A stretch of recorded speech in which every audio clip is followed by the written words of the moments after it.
Ma mère arrose cette pierre tous les jours sans exception. Elle dit qu'après l'avoir arrosée 20 000 fois, la pierre pourra exaucer n'importe lequel de ses vœux. Mais moi, je ne l'ai jamais cru. J'ai pris un pied de biche et fait tomber la pierre. Puis je l'ai ramassée avant de l'emporter. Les villageois ont aussitôt joint les mains pour prier avec ferveur. Mais à leur grande surprise, j'ai porté la pierre jusque sous la cascade. Puis j'ai dit à ma mère qu'ainsi on pourrait l'arroser 50 000 fois d'un coup. Mais peu après, quelque chose d'étrange est arrivé. Un masque est soudain tombé à mes pieds. À partir de ce jour, je n'ai plus réussi à détourner les yeux de lui. Jusqu'au jour où j'ai tracé par hasard les contours du visage sur le masque. J'ai lentement dessiné les traits de cette personne.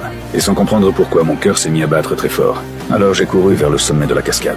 Quand je suis arrivé à la source, j'ai vu une fée entourée de papillons multicolores. J'ai bondi vers elle de toutes mes forces. Mais au moment où j'ai attrapé une branche, elle a disparu en suivant ses indications.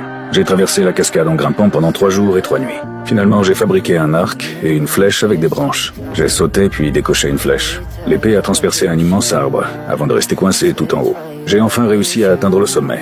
La fée se tenait juste devant moi, au moment où j'ai tendu la main pour la toucher. Annie s'est changée en papillon avant de s'envoler. J'ai fouillé la forêt à la recherche de sa trace. Soudain, j'ai entendu un cri. Je me suis précipité pour voir ce qui se passait. J'ai vu Annie sortir de la forêt en courant, avec des soldats à ses trousses. Il était évident qu'ils la poursuivaient pour la tuer. Pour la protéger, je les ai suivis de près. Au moment où les soldats allaient l'attraper, Annie a prononcé une formule mystérieuse. Une épée a traversé les airs. Il s'est retourné, et la lame a transpercé le corps du soldat.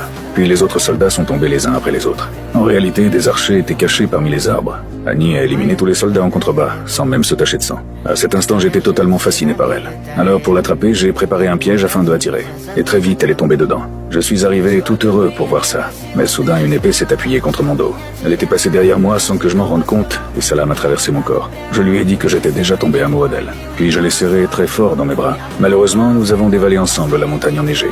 Annie était furieuse et a tenté de me tuer. Mais j'ai fait un salto arrière avant d'arracher sa manche. Puis je me suis retourné pour lui enlever son manteau. J'ai relevé ses longs cheveux avant de la laver sous la cascade. J'ai écrasé des baies pour lui dessiner du maquillage et du rouge à lèvres. Elle s'est retournée et m'a vu tenir le masque qu'elle avait perdu. C'est là qu'elle a compris que j'étais venu pour elle. Touchée, elle m'a serré, très fort dans ses bras. Mais elle devait encore sauver la princesse. Alors elle m'a assommé avant de partir seule.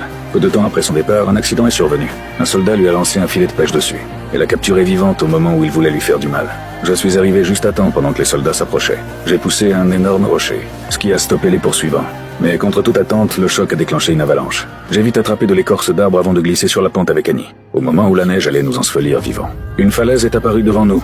J'ai sauté avec elle et nous avons survécu tous les deux. Peu après, je suis arrivé au palais, où des ouvriers érigeaient une immense statue du roi. Mais soudain, un esclave a glissé, déclenchant une réaction en chaîne.